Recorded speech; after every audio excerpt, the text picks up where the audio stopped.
Well, good afternoon, good evening. I hope you had enough coffee and tea. If not, there's still some out there. I wanted to say thank you to the conveners, Partha, Krishnan. This has been really, it's like coming back home.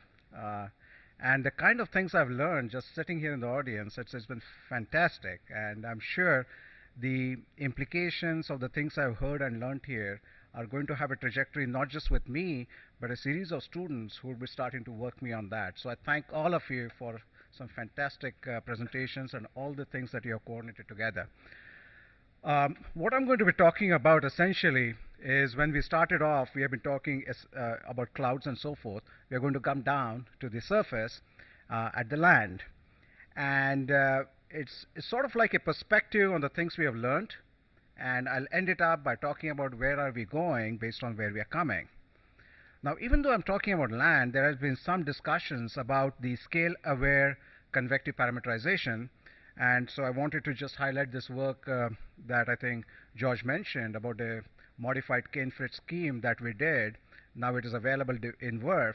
So U.S. Zhang was my PhD student, and this was part of a PhD. And the point we had was the development of closure schemes, entrainment schemes, and the whole ability of just going across the scales. And it's actually a pretty small routine that can be added to different models and can be tested. And I've been talking to some of you to see how we can do that. In addition to that, we have been recently looking into putting aerosols from urban areas in a very simplified way in trying to develop some feedbacks on convection, precipitation, and so forth as it goes in. The reason I say this is that even though I'm talking about land, I am not saying land is the thing. I am very aware that this is a completely integrated system, and that's how we ought to approach this in the framework that's going ahead. Because even when we were looking at these schemes and the developments that came through, we found that the results had completely improved in terms of how things have predicted. The models are predicted for range of rainfall characteristics, but yet they were extremely sensitive to the microphysics option. They were quite sensitive to the boundary layer and the surface conditions. And so it's an integrated picture, and I hope the students in particular start getting the sense that it is a fully coupled interactive system that we are trying to put together going ahead. So what I'm going to talk about is essentially the new global change that has been going on, and that is related to land surface feedbacks. Urbanization and agricultural intensification, if you look across the globe, is a new global change that's happening. It's around you, you're part of it. There's no questions about whether it is happening or not. It's happening. And this land feedback, I will show you, is causing significant and detectable change in our weather and regional climate. And so it is upon us to try and represent this in the most efficient way that we can within the modeling systems.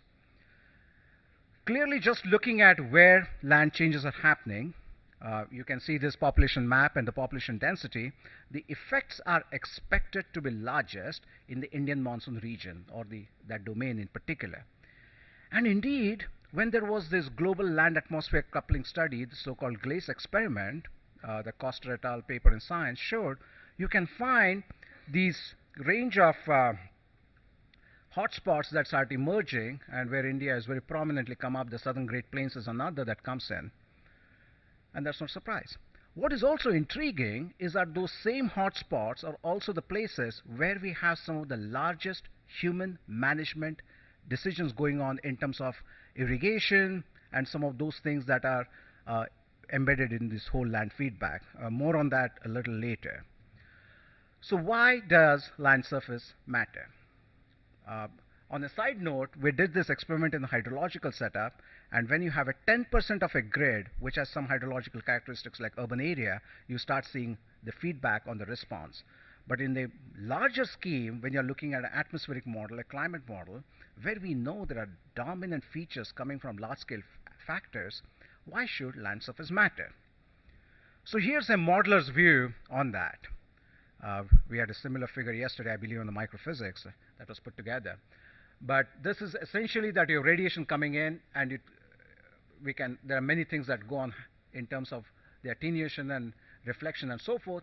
But on the plant, you're going to have transpiration and photosynthesis that is going to be governed by how you represent the resistances within the leaf and the canopy. That's going to have an efficient moisture exchange that changes your humidity. It is going to take out the soil moisture in terms of the surface and then change phase and put it into water vapor form. That's going to change your energy partitioning. It is going to change how you are going to have radiation changes, sensible latent heat flux changes, eventually changing your temperature and creating vertical updrafts and downdrafts into turbulence, and which leads to some of the changes that we will all be talking about in terms of the boundary layer growth and so forth. So there are constant positive and negative feedbacks going on into an interactive system that we are trying to simulate and represent at all time. A more simplified cartoon of this can be something like this. You have radiation coming in, and depending on the landscape that you have, there could be differential partitioning of that same radiation, and depending on that, you can have differential thermals that get generated, and that could change your boundary layer heights. It could see where you could have some of the shallow convection and so forth that will go in, the clouds that can go in, and what could happen in terms of the energetics of the environment. That's a cartoon view of that. So from the land surface model perspective about how things have been moving, we have gone from the stage where we were simply representing land surface as a boundary condition for, say, surface temperature, and gone into an era where we are looking at things beyond just fluxes or water vapor and so forth. Now we are really looking into models that focus on processes. It is not just one of those end boundary conditions. It is where processes are happening. We're also trying to come up with very detailed information like soil temperature, soil moisture, snow amounts and so forth, and that comes up. And it has started to show that it has become important for forecasts at virtually all scales. I mean, they're going to have some sensitivity. The highest sensitivity is in the short term, and then as you go down, but there's still some memory that persists in terms of soil features that exist for the while. In what I'm going to talk about is essentially with the ultimate goal that we want to improve our seasonal forecasts associated with things related to, say, the Indian monsoon region and so forth. And that's going to focus more on the land model physics. There's a whole genre of land models that goes into the biogeochemical aspects, and I'm not going to be talking about that. But that's extremely important when you start going into some of the longer term simulations with biogeochemical cycles and so forth, and that's a different range of models that exist. In fact, if you're interested in this kind of study, I highly recommend this paper by Andy Pittman that came out about the evolution and revolution in land models, which sort of traces the manner in which we have put complexity, going from the simplest SLAB models to some of the second generation vegetation transpiration models, how we have started to put some of the dynamic vegetation with more of the carbon cycle, nitrogen cycles and so forth, and their importance as you start going down the times about your simulations that you're interested in trying to decide what complexity you need with the land in trying to put these models together. The models I'm going to talk about are essentially the Noah model and the Noah MP that we developed a few years back and that have become part of the suite that is being used in different modeling systems. So most of my discussion will pertain to Noah and Noah MP as we go in from here.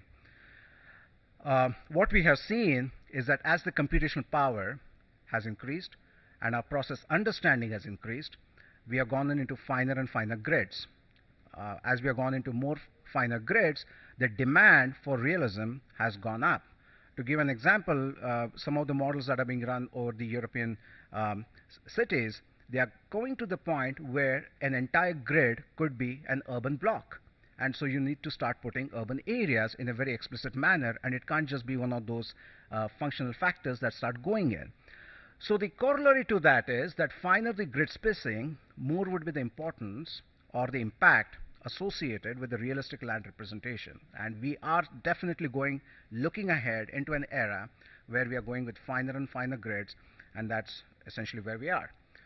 So from a land perspective or a land model perspective, we are aware that we are trying to represent something which is three-dimensional, actually four-dimensional, with highly prognostic variables of, let's say, something like leaf temperature, canopy temperature, which could be different than the leaf temperature below the canopy, then you have the ground temperature. Just taking one variable, you can have variety of temperatures in different dimensions. You can have complexities with the root, with the soil and underground variables that we don't know. if you're looking at the Noah model, this entire thing is represented by one term, so-called the skin temperature. And then we have this one value for root. In Noah MP, we try to have at least maybe a leaf and a canopy air kind of thing, but still, this is a simplified representation of what reality is, and it is bound to have significant uncertainty just blended with this whole thing. So before I go into saying that what we need to do, let me highlight what we know in terms of detecting the land feedbacks of what we have observed in terms of convection and rainfall, and why am I saying that this is going to be important as we move ahead. So the most easiest thing to observe about the impact of land has been the impact on temperature, particularly the urban temperatures, which are different than the rural areas, and we have known this as the urban heat island, right from the Luke Howard 1873 studies for London and so forth. So urban areas are warmer than rural areas, and you have that being featured even in satellite data sets. So when you have an urban area, it starts looking warmer in terms of a temperature scan, and that looks like an island, so it's a heat island. You can see that for New Delhi, this is for Ahmedabad, and so forth. So you can get the thermal signature in the most easiest thing to do in terms of what you're trying to see, the impact of land on some of the weather characteristics. In fact, if you scale it on a more climatic scale, you start seeing that these are some of the studies. There's a paper by Liming Zhao, Bob Dickinson, and others that came out in PNAS a few years back, which showed that about 0.05 degree Celsius per decade can be attributed to urbanization for China in terms of the temperature change that's going on. For India, we have shown that green revolution, which really greened up India, could contribute to about 0.03 or 0.34 degree Celsius cooling, simply because now the landscape is more greener, more widespread, and we can attribute that factor to that. But what I want to show is that while these temperature impacts are relatively easy to see and easy to detect, because when you have a land change, temperature change is there. An even more profound and important impact associated with some of those land surface features occurs for convection and rainfall. And we have had difficulty in tracing that because they are difficult to trace, because where your land changes may not be the place where you see the impact. And so it has taken years of analysis and some model tools that have come to this point where we can conclusively say that land feedbacks have a profound impact on rainfall characteristics, even so more than what's happening to temperature. And I'll show some things about that. The mechanism is pretty straightforward. We heard a lot about boundary layer from the previous speakers and speaker in terms of what happens when you have the changes in land, your changes in the partitioning, and the changes and so forth, and that could ultimately have a feature about manner in which your convection features could start changing. The simplest representation of this, at least mentally, can be again in a form of a city, where you can imagine when you have one type of land next to another, you have temperatures that are going to be different because you're going to have different radiative heating. You can have some sort of a dome if you wish, and that could have a convergence. You can have some thermals growing up. You can have some potential for cloud formation if the conditions are right. Some of that can actually become stormy. It could even start getting modified in terms of the location by advecting away from the system, and you could actually then start getting rain, which could be away from the city. So this is sort of like the cartoon view about what this particular phenomena looks like, that you have the cities getting warmer or one landscape getting warmer, you have air sort of converging in, then you have those thermals rising up, you have this clouds forming, going downwind, and thunder forms to create. Now all this is good in theory. Can we actually detect this in reality? And the answer is yes. So we looked at about a decade-long studies where we tried to see for these kind of features from all radar data sets that were available for summertime conditions. And this work has been replicated by others over the years now, even though I'm showing it for our initial work for Indianapolis. And you can see that you can detect the effect of urban areas, you can detect the changes, and in fact, climatologically, we also detect locations where there could be a rainfall maxima that could be associated with this boundary that gets associated with the features that come through. And I know this is a boundary because when we did numerical experiments, we could not reproduce this kind of convection that was changed or triggered downwind when the urban boundary was not present. And so we have done a series of such experiments, and we know for sure that it is the thermal properties, the albedo, the roughness, the size of the heterogeneity, all that acts together in creating a mesoscale convergence divergence zone, and the storms are actually responding to that zones rather than the surface alone in trying to create these kind of feedbacks associated with that. Fine, we can see it in some isolated thunderstorm scenarios, specially selected, even though it is over multiple decades, we see this. Can we see this even more widely? And the answer is yes. So this is a case in Australia we have been working with. This is Perth. This is a so-called bunny fence that was put up to save the agriculture. I shouldn't be talking about fences, but there it is. And it essentially is very fascinating because part of it is agriculture, which is harvested, and part of it is forest. So a very clear boundary gets formed in terms of the landscape characteristics. And when you start seeing what happens in the satellite imagery, you can almost see that the clouds get formed. And keep an eye here, which is the boundary that is being formed, forest, agriculture.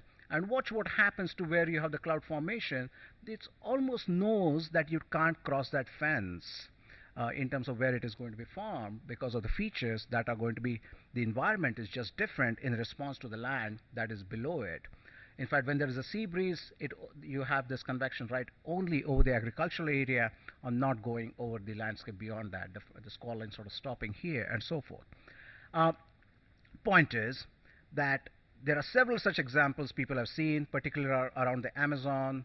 There have been some experiments where people have noticed this in terms of the profilers, MIPS and others, where they looked at mesoscale boundaries, and you have been able to trigger this finding. So that leads to the conclusion that for several conditions that you could have a significant feedback from land surface, and particularly the heterogeneities on the timing, intensity, location, and even the magnitude of rainfall. Now this has tremendous implications in my view as we are seeing improvements in satellite data sets and what is becoming available to us. And my point is that if we are to benefit from what is coming from the space community, we better have our models that are ready to use that. Here's a point I want to make. So about 10 years back, we did this study where we replaced, this was within the QAMPS model at that point, their so-called SLAB model, which does not have an explicit soil moisture, with the simplified Noah model at that point, which has soil moisture, soil temperature prognostic variables. And we had access to detailed soil moisture, soil temperature data assimilation products. And yet when we feed that information to the model, the SLAB model obviously does not benefit from it because it does not have a soil moisture variable. On the other hand, the Noah model benefited from it. So this is just sort of like an example to make my case that models need to be at pace with the measurements that are coming up. That if you don't have the details available, you're going to have problems in using that information to your advantage. We also said that land models have been useful not just inland, they have been useful even when you have large sources of moisture such as from the oceans.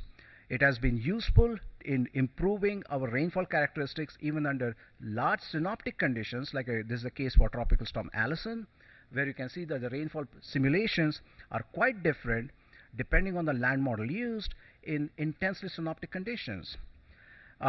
We have worked with the Hurricane WRF group in Andy NCEP in aspects of putting the NOAA model, and this was more the initial work by my student Monica, who's now with the Hurricane Center. And in that we could show that depending on the land model, you're going to have an entire trough that was going to be differently simulated, and that could have an impact on where you're going to have the storm heading. So the track, if not the intensity, was affected by where you had some of these changes in the land characteristics that going in. So all this is good. The question that comes up is this land surface feedback significant for the Indian monsoon region, where we know that large-scale synoptic and the oceans are dominant? Does this still matter? So in fact, there's a summary chapter that we have put together for the NASA LCLUC book chapter that is being come together about what we feel is a perspective on this. So it's a nice compendium on series of studies that we have put together for this part, and I'll be happy to share it if you're interested. Before I go into what I'm showing, I wanted to make a couple of assumptions, and the first is that monsoon is not a giant sea breeze. It is a myriad of coherent structures that are just coming together, and it's raining. So when we have gridded analysis of rainfalls, we do get these perceptions that you have this uniform features and rainfall patterns coming together. But this is truly out of multiple storms that are raining as you move ahead in time and space. And that is your monsoon, and it's going through. So for example, thunderstorms and monsoon depressions, they roughly contribute to your 1/3 to 1/2 of your rainfall depending on where you are in the region. Similarly, we have got significant spatio-temporal variability in your rainfall amount, timing, etc., which sometimes might get lost when you're looking at the averages. But when we are trying to simulate, we need to keep this in perspective, this coherence and organization. And this is the challenge that we have. How do we capture these organized clusters and these coherent feedbacks? So if you do a series of analysis, you can actually start capturing this kind of coherence organization. And one such case was where we found this for the northern India region, where there is this historically high amount of groundwater seepage and irrigation coming through, and that has been pumped out. I mean, once you pump out this water for irrigation, it's moisture source for the environment. And what we have shown is that you could actually do series of statistical causality analysis, you can do some experiments and show that the reduction in rainfall that is seen in the observations can be significantly linked to the change in the greening patterns that have occurred in that region and a result of this irrigation as a complete feedback. So you can show this. And by the way, this is not just for India. We have seen this for, in fact, China, where we have seen the droughts could be attributed to the agricultural management. This was a fertilizer use and so forth. There's a nice paper that has come out in scientific reports that also sort of makes the same point, that agriculture is changing. What happens to urbanization? So in about 2006, a very important paper came out from this group at IITM by Goswami and co-authors, that the Indian monsoon rainfall is becoming more extreme. And it really was useful. So what they meant by that is that these kind of rain events are on the rise. So what we wanted to ask is this question, that we know Indian rainfall is changing, we know India is urbanizing. Are the two related? So we had to do some analysis to try and cluster the station data into urban and non-urban, but what we ultimately learn is that the only grids where we see this dramatic increase in rainfall or extreme rainfall are the urban grids. And you see that even in your TRIM data sets, that the heavy rainfall trends that we are seeing over India are really urbanized India that has been showing more increased rainfall. And this we, by the way, also see for the northeastern monsoon, where you see that only urbanized grids show trend in rainfall and nothing in the rural area as we go. So sort of like it's possible that we are seeing urban feedback, and there have been several studies that have come up related to that aspect. So the point is, we see that land feedbacks over the Indian monsoon region is coherently organizing themselves. We have to find ways to detect it, and it is modifying the regional multi-scale temperature, rainfall patterns, and regional climate, so to say. So the implication of this is that the improved representation of land state can lead to improved prediction of weather and climate over the Indian monsoon region. And I just wanted to also highlight this work that we did with Paul Dermar and others, where there's a new technique that we had of pulling out this detection of land feedbacks when you're trying to look at past data and future. So the suggested pathway, especially for some of the students who are here, is that we need to have realistic physics as number one thing. Second, we need to create data to go with it, because the model parameters are going to be tightly coupled with the physics, and just having one or the other is not going to help. And we need to develop the initialization and data sets, then test it in an offline mode, sort of like a land data assimilation system, test it within regional model mode, then apply this into a global land data assimilation system, and then put it into a coupled forecast kind of global system that is of value to the Indian community here. So that's the framework that we have been subscribing to and going and wanting people to work with us on that. There's sort of like a more graphical view of that, where you have the work with observation processes, test your models, model data sets, sensitivities, continue improving, and so forth. So what this has led to is a creation of a 4 by 4 kilometer sub-daily multi-decadal land data assimilation product for India now. And we have surface fluxes, soil moisture, soil temperature, evaporative fraction, all this information now available with Indian data set assimilated within that. And that's going to be, so we are doing this as a, the calibration validation is underway, but most of it is out, and this will be released as a monsoon mission contribution shortly. But this is available. And these are some of the verification plots, so to say, showing that whatever limited observations we have of soil moisture, you can actually get a fairly good agreement and so forth. Importantly, you can get information on deep soil parameters which are required by the models, but we never have it. And so, in fact, you can see that when you start putting this kind of information within a weather model or a short-range model, you can actually have improved simulation of things like thunderstorms, capturing some of these things. So the only thing that is different here is this is the default land versus the new soil moisture information that is available, and you start seeing some of this feedback going on. In fact, many of these cases and statistics is documented in this paper that came out in Scientific Reports, I think a couple of months back. And so if this is of interest to you, I encourage you to take a look at that paper as we go. It shows the improved prediction of severe thunderstorms over the Indian monsoon region using high resolution soil moisture and temperature initialization, which is essentially out of that LDAS product that is now available. I mentioned for many places about a third or half of the rainfall is from the depressions and thunderstorms. And we have been working in trying to show this has an impact on those kind of predictions as well, particularly in terms of the antecedent soil moisture that is available. And here we show that, that essentially if you have a higher probability of a monsoon depression dissipating post landfall if the landscape was dry. So you'll have localized heavy rain and a dissipation. On the other hand, if the landscape was wet, then you had a higher probability that the monsoon depression will have a far inland track, creating widespread rain, but not some localized heavy rain at that point. So those kind of things, we have also come up with a probabilistic analysis, and this has been done with over hundreds of samples that are available from the data sets. So this we know. So what we do have is that there is a series of studies that are coming up both from the Indian institutions and partners around that can now claim that improved land state can lead to improved predictions. So what's next? Where do we go from here, having come to this realization? Well, the first is we are starting to have the need from the community, which is much broader than just a forecast. People are certainly looking for larger, longer timescale information. When we talk to people around in India and organizations, I've been talking a lot to the infrastructure people. They are looking for high resolution products. Seasonal scale, people are looking at hydroclimatology, water resource management, agriculture, and so forth.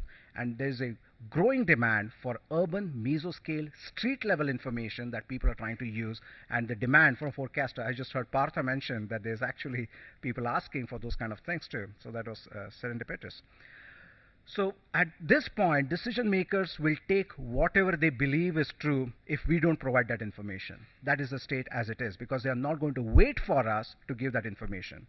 So how to gear our process scale understanding into developing a model framework and then providing those tools is a step ahead. And so how do we start putting these tools together and parameterizations together that are not just hung up on getting our statistics right, but are becoming usable products is a theme where we are trying to go with. And I was very pleased with some of the discussions that occurred here. So the point being that when data and evidence are available, knowledge follows, but when data and tools are available, they can be used for decision making. That's a theme we are trying to basically go upon. So the examples of the next steps that we are going with what we have and where I suggest we have is that more of these kind of workshops and coordinated activities, because this is a really important uncertainty in the model right now. The need for creating new data sets. Particularly, I would say that yesterday Professor Bhatt had a point about measurements and so forth. I think India needs a series of critical zone observatories that go from the subsurface to the atmosphere, measuring everything in a column that can be used for verifying and testing these kind of models that are being now made available. And so doing this across, I understand some of those are already going on, but this should be a major initiative that will help model activities. Data fusion techniques. I think many countries and many initiatives are actually starting to put data science together, and we need to look for ways that, especially in geographical data or social data that we know is going to be important for land, how do we create these computational tools? And then I really believe that we have an opportunity here for improving our QPFs by doing some clever testing with the models and some schemes and so forth. Let me quickly go through this to the point that on the physics parameterization, what we are planning for, particularly for the Indian monsoon region, is this new crop models that we have put in the Noah scheme, the Noah MP, which is now coupled with WRF. So we want to test it over India, and we are planning to test it within the CFS and GLDAS and so forth. But this is now available. So Xing Lu is my PhD student, and she's there for at least 1 more year. So when you have a clever student, you try to see how quickly they can do more stuff, and I think this is one of the things she'll be doing. But we are also trying to create urban community framework, where we are trying to see that when we know that urban data sets are important for India, are not easily available, how do we create this? So we had this workshop, and there's an international community of urban climatologists putting variety of data together. In fact, the next meeting is in August 2017. I'm co-convening it in New York City.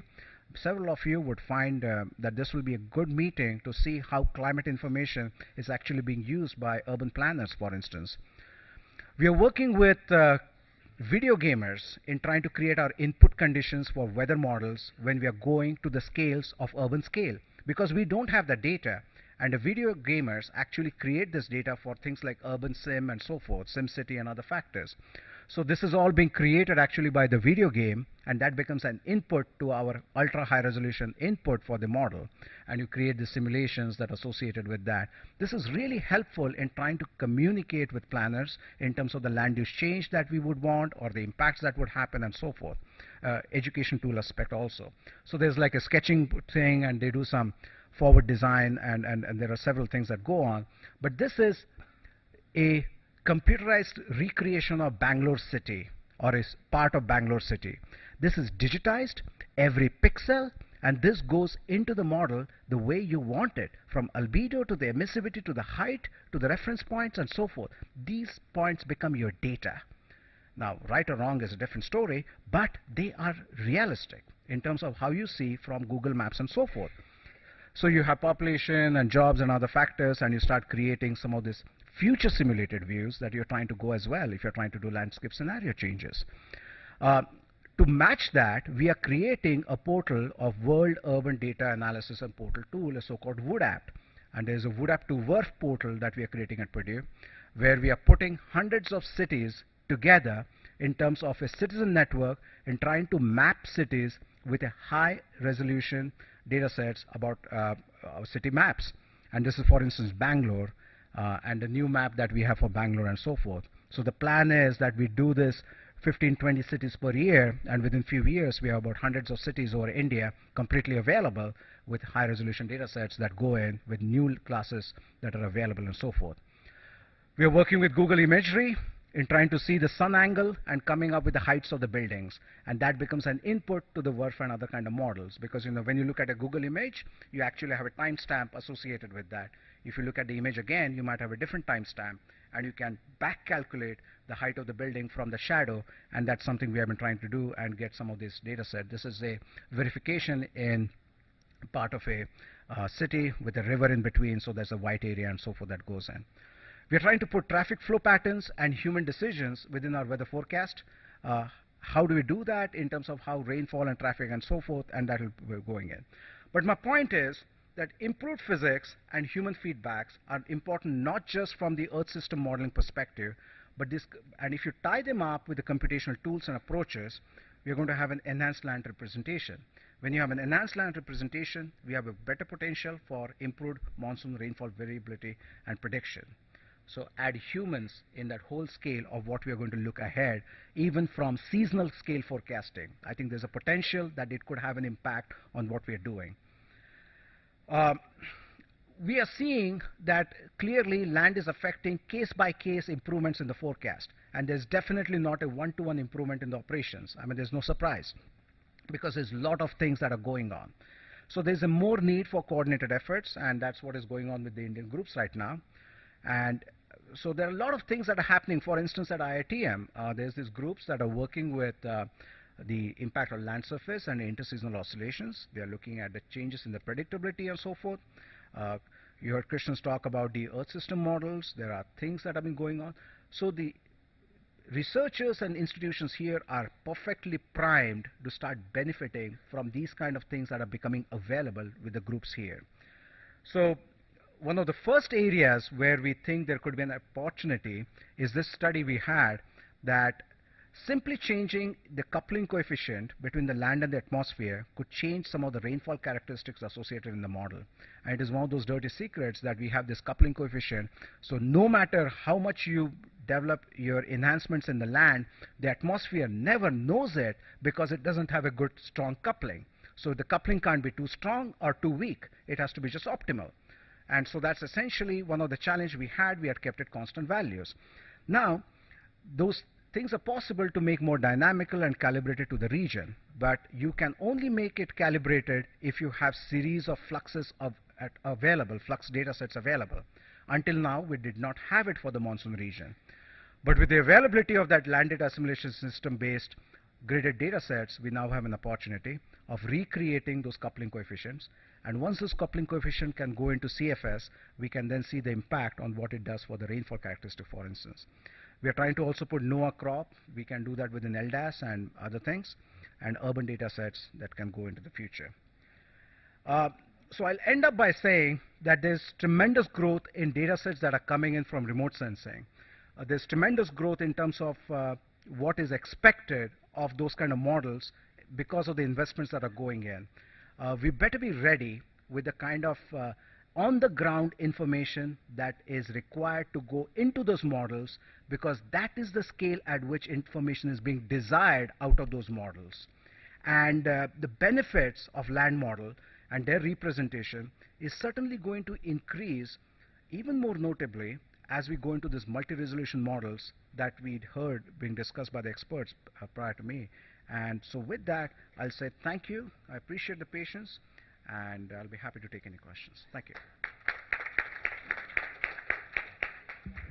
Thank you. Any questions from the audience? The cultural program starts in 30 minutes, right? Yes.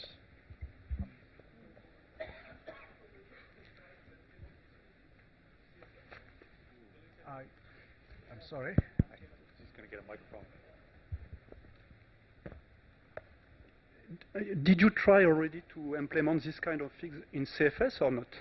No, that is our next plan. So what we are talking now is working, for instance, with Subodh Saha here, and that trying to do some of these tests. Our approach, as I mentioned, is first do it in the LDAS mode, then a GLDAS mode, create the initial conditions, show that it is showing value in an uncoupled mode, and then once you see it in the uncoupled mode, then go into the coupled mode, and then say whether it is even worth it.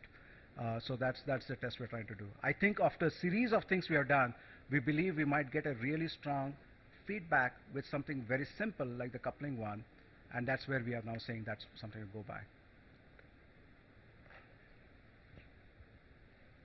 Very nice talk, Dave. I have one question.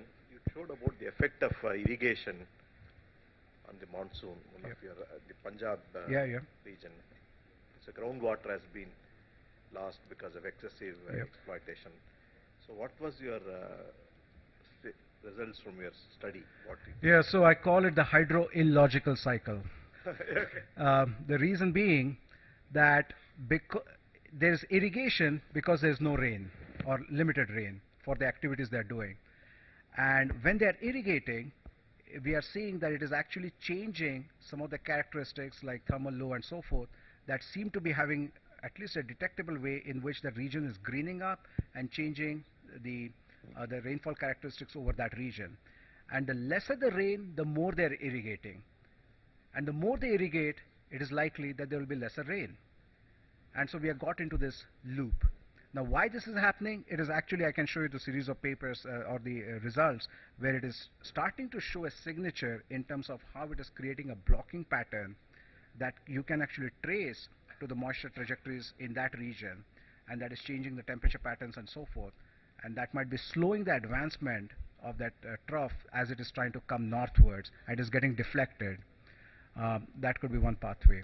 Aerosols is possibly also another feature to look into in conjunction with this, but I do feel that this irrigation feedback is starting to become coherent. It is not just small at that point.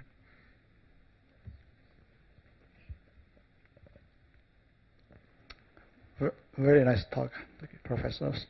Yeah, I have a questions for the land part. The initial perturbation, do you think that is that very important, or, initial uncertainty for the land part?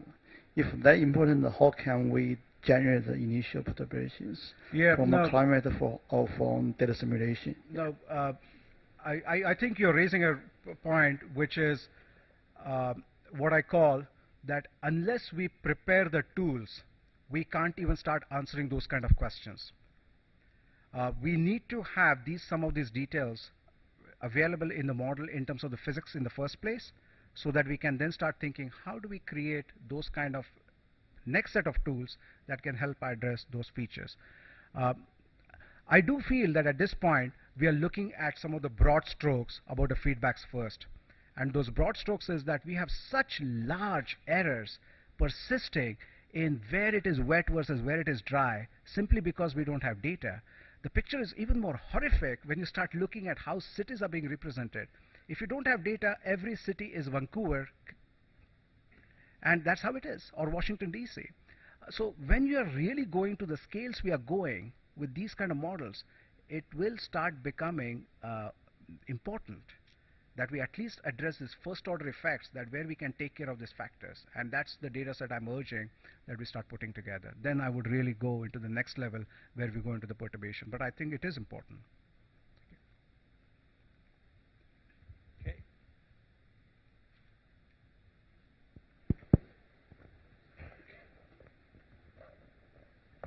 Nice talk, sir. Sir, in your one slide through Grace, you showed that Punjab region, that due to irrigation, the amount of water is less. So due to that, rainfall is decreasing. So what are the solution for that? How we can improve? So we are discussing with the model and other thing, how to get that thing, and physically how we can do that things.